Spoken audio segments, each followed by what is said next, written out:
Hey, Facebook.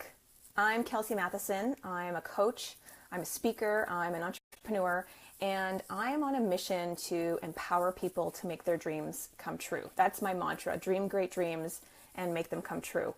And my husband and my husband Scott, and I have been together for almost 12 years and married for almost 10.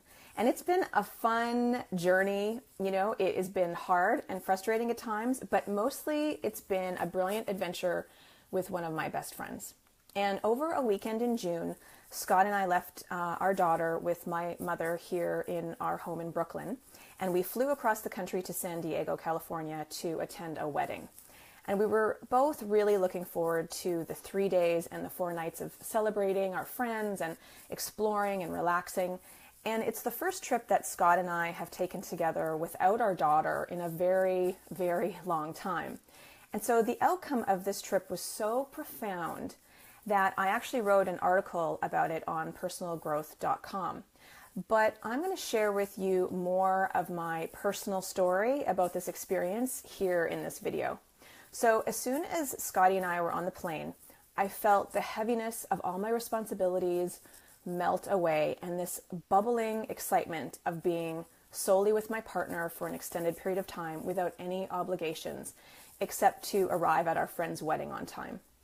And Scott and I travel a lot. We travel as a family with our daughter. We each travel independently on business. So this felt very different. This felt like it did when we traveled together before we had our daughter. And I think that's what triggered most of my excitement.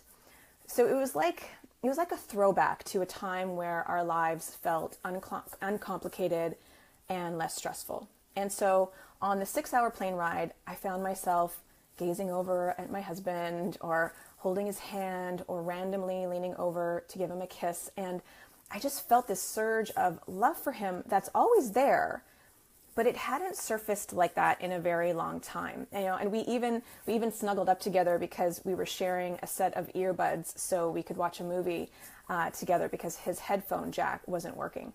But that's something we totally would have done before we had our daughter, even if his headphone jack was working. And I'm sure many of you can relate. Like, our typical travel experience these days is keeping our daughter occupied and entertained while she usually sits in between us.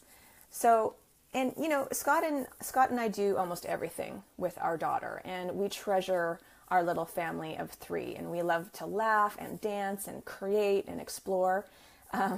But because my daily routine consists of my energy and my focus going out to my daughter or my husband or my work or out to my clients or my staff or all my other responsibilities, I've forgotten how to tap into that deeply rooted, passionate love that I have for my husband and our relationship.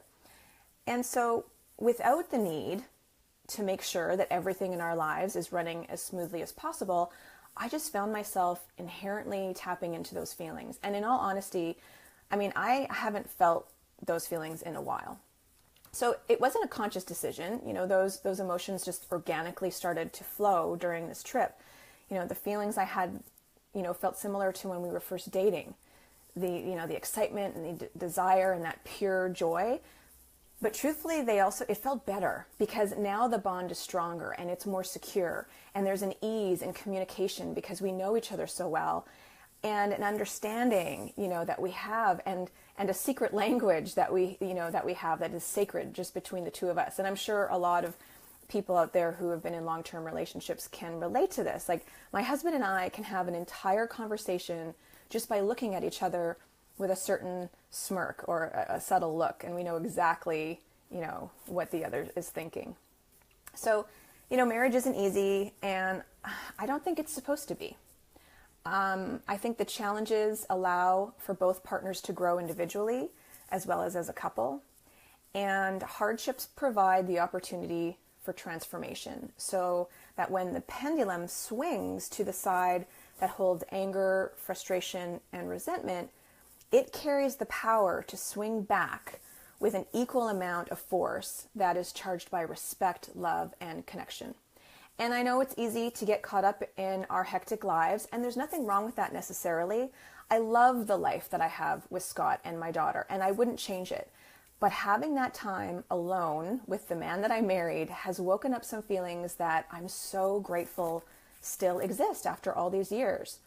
And I was reminded of how profoundly I love my husband and surprised myself with the awareness of a desire that's not only survived all this time, but it's actually matured and flourished. And it's really sad to think that on a daily basis, I'm oblivious to how intimate how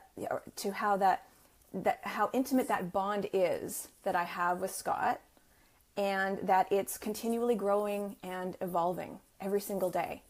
I mean, it's actually really devastating to think about it, that it's there, it exists, it's nurturing, it's evolving, it's growing, it's passionate, it's excited, it's there, and I'm oblivious to it daily.